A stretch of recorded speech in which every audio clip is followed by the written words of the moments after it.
on va pouvoir commencer. Donc, je suis ravie de vous voir aussi nombreux. Et donc, dans cette séance de partage d'expérience, je vais vous présenter un petit topo sur l'expérience des groupes de méditation de pleine conscience qu'on fait pour les patients douloureux à la Pitié-Salpêtrière. Dans 10 minutes de survol, pour essayer de vous placer comment la méditation qui fait référence à des techniques plutôt associées à la religion, à la bouddhiste, aux musulmans, ça veut dire une technique très ancienne, elle est arrivée de nos jours à des consultations, à une prise en charge thérapeutique au sein des consultations de la douleur. Donc, cette première partie, c'est simplement le cadre dans lequel est apparue la pleine conscience. Après, je passerai la parole à Christian Miquel, qui travaille avec nous à la Pitié depuis 2 ans et qui s'intéresse à un programme qui est dérivé de la pleine conscience, qui est adressé que pour les malades douloureux chroniques. Donc, c'est un programme de 8 semaines orienté pour des malades qui sont souffrantes et qui a été créé en 2004 approximativement, mais Christian, il va bien vous expliquer tout ça. Et depuis 1 an, nous sommes au 4e groupe à la Pitié et franchement, on est très satisfait des résultats que ça donne pour les malades et de l'adhésion de ces patients à ce type de prise en charge.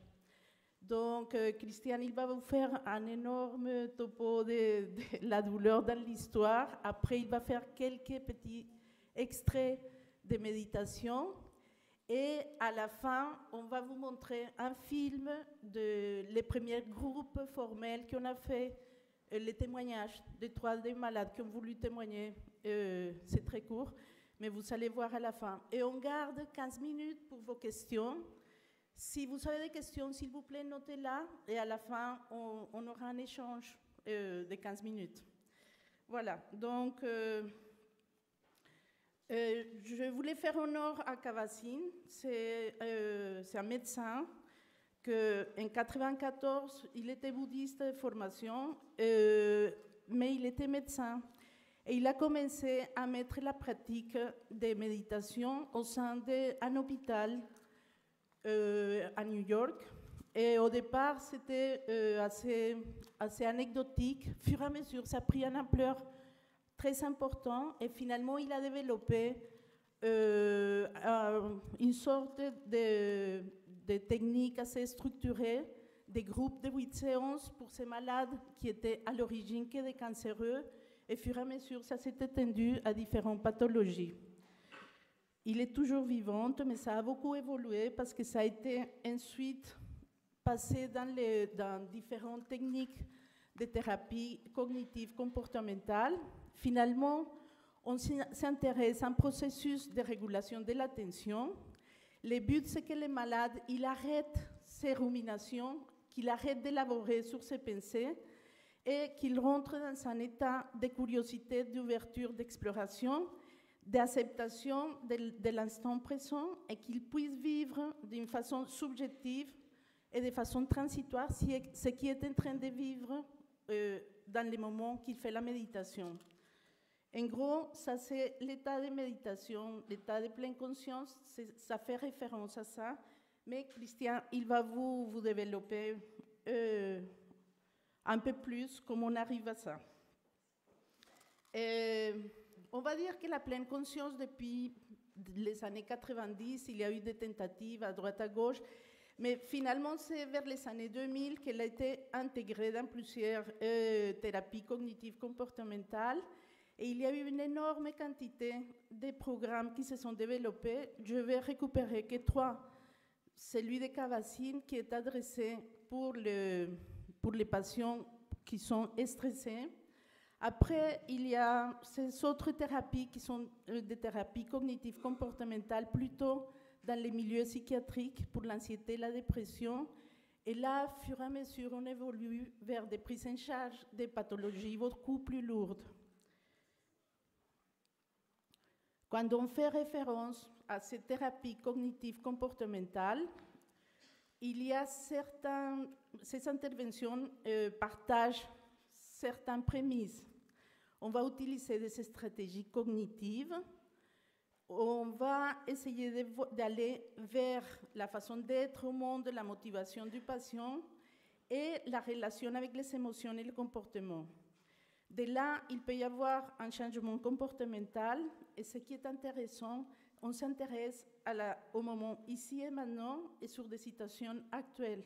On ne va pas revenir sur la biographie, même si c'est dans la prise en charge de la douleur, vous savez bien qu'il y aurait eu des pas avant où on a fait allusion à toutes ces biographies complexes de ces malades, mais au moment qu'on les prend dans un groupe de méditation, on ne va pas revenir sur ça. On va simplement les aider à développer cet état de conscience à l'état présent et à la perception au moment qu'ils sont en cours de faire la méditation. Et je ferai allusion à de 1950 à 1960, on s'intéressait qu'à observer les comportements, à faire une prédiction et à essayer de modifier le comportement. Au fur et à mesure les choses, on peut dire que ça c'est la première vague des TCC. Après, on a fait les liens entre les cognitions dysfonctionnelles et les comportements inadaptés. On va dire que ça, c'est la deuxième vague des TCC.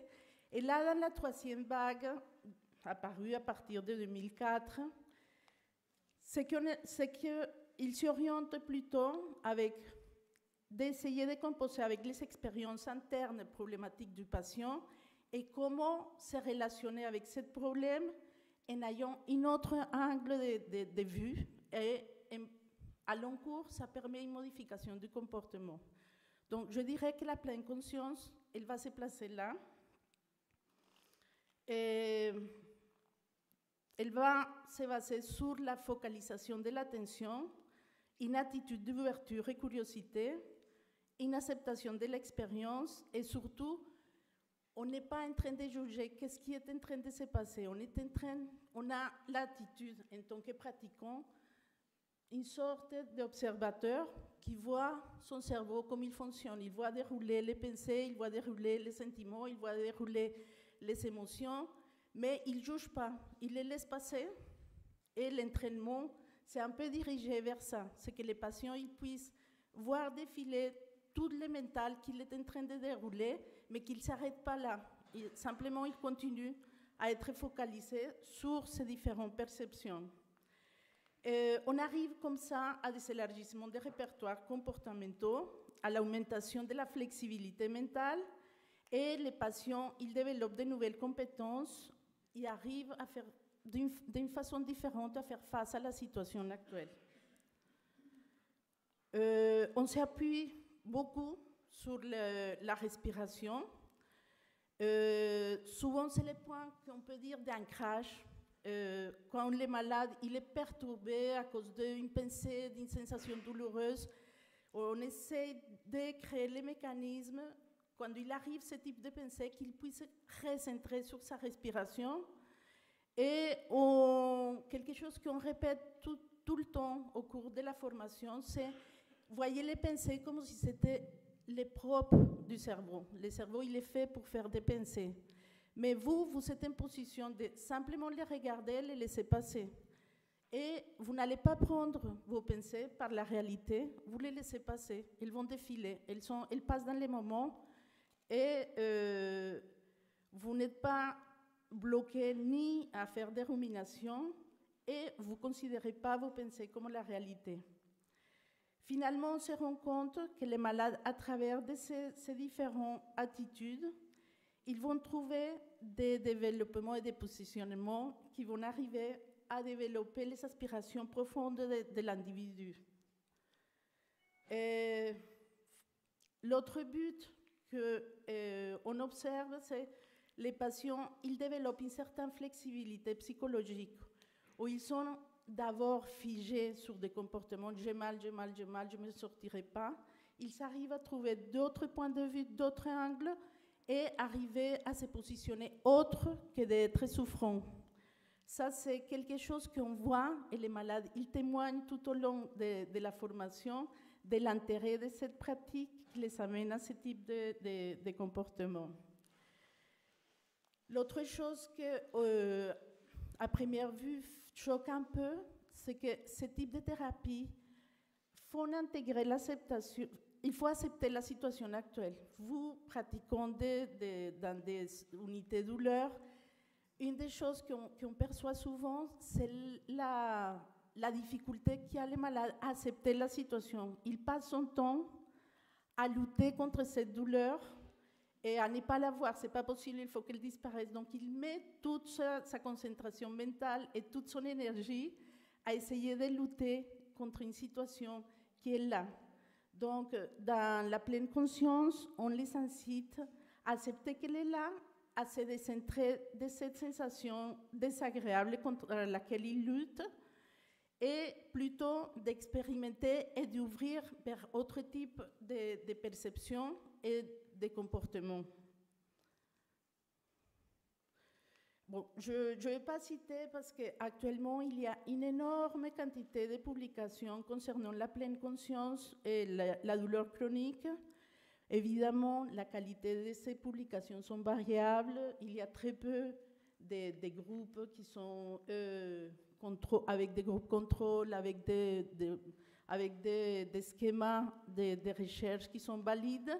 Mais quand même, il y a pas mal de publications que Christian va vous appeler, qui démontrent que la pleine conscience est efficace dans certaines conditions de stress, de dépression et nettement de la douleur chronique. Qu'est-ce qu'on fait?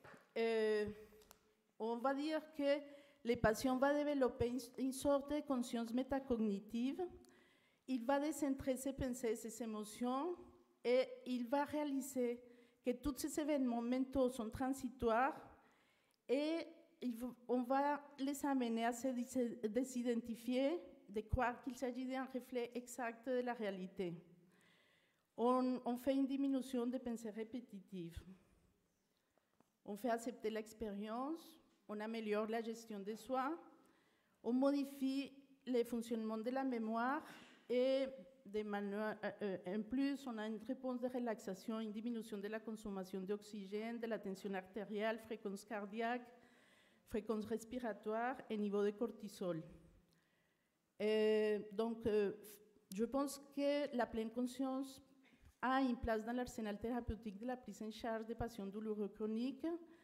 Il s'agit d'une pratique en groupe qui se déroule sur 8 semaines en séances hebdomadaires de 2h30 et elles sont dirigées par un instructeur qui est certifié, qui a eu une formation. Et donc là, je passe la parole à Christian Miquel, qui est de formation philosophe et depuis 10 ans, il fait des groupes de méditation de pleine conscience et actuellement, il collabore avec nous à la Pitié dans la consultation de la douleur. Voilà, je vous laisse avec Christian.